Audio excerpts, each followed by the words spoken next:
ایک آدمی کو بیوی کے ساتھ مار پیٹ کرنے کے جرم میں عدالت میں پیش کیا گیا۔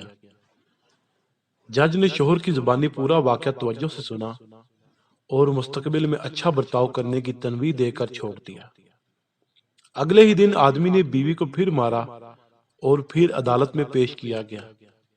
جج نے کڑک کر پوچھا، تمہاری دوبارہ ایسا کرنے کی ہمت کیسے ہوئی؟ عدالت کو مذاق سمجھتے ہو؟ اس آدمی نے اپنی صفائی میں جج سے کہا، نہیں حضور، آپ میری پوری بات سن لیجئے۔ کل جب آپ نے مجھے چھوڑ دیا تو اپنے آپ کو تازہ دم کرنے کے لیے میں نے تھوڑی سی شراب پی لی۔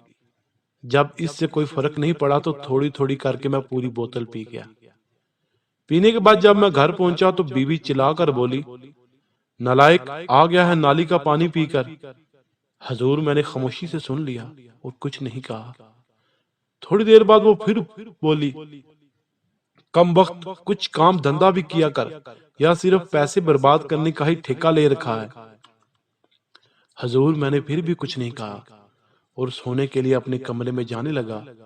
وہ پیچھے سے پھر چلائی، اگر اس نکمے جج میں تھوڑی سی بھی عقل ہوتی تو آج جیل میں ہوتا۔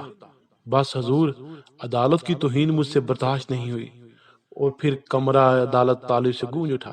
جج نے اٹھ کر اسے گلے لگایا اور بولا، بس کر پگلے، رلائے گا کیا؟ کیس خارج، شوہر باعزت بری ہو گیا۔